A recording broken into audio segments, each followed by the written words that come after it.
ନମସ୍କାର। ଆଜି ଆମେ ଆମର ଦିଗ କେତେଟା ଓ କୋଣ କେତେଟା ଆମେ ଜାଣିବା। ଚାରୋଟି ଦିଗ ପରି ଚାରୋଟି କୋଣ ମଧ୍ୟ ଅଛି। ସେଗୁଡ଼ିକ ହେଲା କ'ଣ କ'ଣ ଜାଣିବା। ଚାରୋଟି ଦିଗ ଆଗେ କ'ଣ? ପୂର୍ବ, ପଶ୍ଚିମ, ଉତ୍ତର, ଦକ୍ଷିଣ।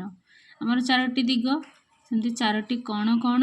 ଅଗ୍ନି କୋଣ, ଐଶାନ୍ୟ କୋଣ, ନୈଋତ୍ୟ କୋଣ, ବାୟୁ କୋଣ। ଅଗ୍ନି କୋଣ କାହାକୁ କୁହାଯାଏ? ଅଗ୍ନି କୋଣ କୋଣଟା ଆମେ ଜାଣିବା। ଅଗ୍ନି କୋଣ ହେଲା ପୂର୍ବ ଓ ଦକ୍ଷିଣ ଦିଗ ମଝିରେ ଥିବା କୋଣକୁ ଅଗ୍ନି କୋଣ କୁହାଯାଏ। ଐଶାନ୍ୟ କୋଣ କ'ଣ? ଉତ୍ତର ଓ ପୂର୍ବ ଦିଗ ମଝିରେ ଥିବା କୋଣକୁ ଐଶାନ୍ୟ କୋଣ କୁହାଯାଏ। ତାପରେ ନୈଋତ୍ୟ କୋଣ। ନୈଋତ୍ୟ କୋଣ କେଉଁ କୋଣଟା? ପଶ୍ଚିମ ଓ ଦକ୍ଷିଣ ଦିଗ ମଝିରେ ଥିବା କୋଣକୁ ନୈଋତ୍ୟ କୋଣ, ସେଇଟା ଆମେ ଜାଣିବା। ତାପରେ ବାୟୁ କୋଣ। ବାୟୁ କୋଣ କେଉଁଟା? ପଶ୍ଚିମ ଓ ଉତ୍ତର ଦିଗ ମଝିରେ ଥିବା କୋଣକୁ ଆମେ ବାୟୁ କୋଣ ବୋଲି ଜାଣିବା। ଦିନ, ରାତି, ମାସ ଓ ବର୍ଷ ଆମେ ଜାଣିବା। ଦିନ ରାତି ମିଶି 24 ଘଣ୍ଟା। ଦିନ 12 ଘଣ୍ଟା, ରାତି 12 ଘଣ୍ଟା। ସପ୍ତାହର 7 ଦିନ। ଏକ ସପ୍ତାହ, ଗୋଟେ ସପ୍ତାହକୁ 7 ଦିନ କୁହାଯାଏ। ଏକ ପକ୍ଷ କାହାକୁ କୁହାଯାଏ? 15 ଦିନକୁ ଏକ ପକ୍ଷ କୁହାଯାଏ। ପକ୍ଷ ଦୁଇ ଭାଗରେ ବିଭକ୍ତ, ଶୁକ୍ଳ ପକ୍ଷ ଓ କୃଷ୍ଣ ପକ୍ଷ। ଜାଣିପାରିଲେ? ପୂର୍ଣ୍ଣିମା ପରଦିନ ଠାରୁ ଅମାବାସ୍ୟା ପର୍ଯ୍ୟନ୍ତ କୃଷ୍ଣ ପକ୍ଷ। ଅମାବାସ୍ୟା ପରଦିନ ଠାରୁ ପୂର୍ଣ୍ଣିମା ପର୍ଯ୍ୟନ୍ତ ହେଲା ଶୁକ୍ଳ ପକ୍ଷ। ବୁଝିପାରିଲେ? ପୂର୍ଣ୍ଣିମା ପରଦିନ ଠାରୁ ଅମାବାସ୍ୟା ପର୍ଯ୍ୟନ୍ତ କୃଷ୍ଣ ପକ୍ଷ, ଅମାବାସ୍ୟା ପରଦିନ ଠାରୁ ପୂର୍ଣ୍ଣିମା ପର୍ଯ୍ୟନ୍ତ ବୁଝିବ ଶୁକ୍ଳ ପକ୍ଷ। ଏକ ବର୍ଷ ସମାନ 365 ଦିନ। 365 ଦିନ କେତେ ମାସ? 12 ମାସ। 12 ମାସ ହେଲା ଏକ ବର୍ଷ। ପଣା ସଂକ୍ରାନ୍ତି ଠାରୁ ଓଡ଼ିଆ ବର୍ଷ ଆରମ୍ଭ ହୁଏ। ଇଂରାଜୀ ମାସ ଜାନୁଆରୀ 1 ତାରିଖ ଠାରୁ ଆରମ୍ଭ ହୁଏ।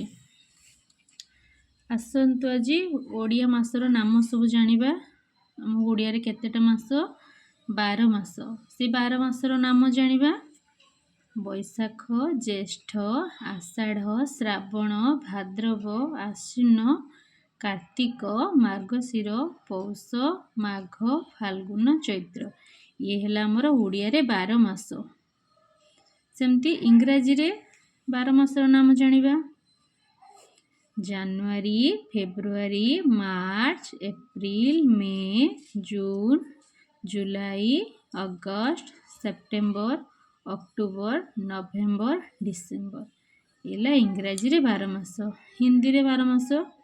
ବୈଶାଖ, ଜ୍ୟେଷ୍ଠ, ଆଷାଢ଼, ସାୱନ, ଭାଦଉ, କୁଆଁର, କାର୍ତ୍ତିକ, ମଗଶିର, ପୁଷ, ମାଘ, ଫାଲ୍ଗୁନ, ଚୈତ୍ର।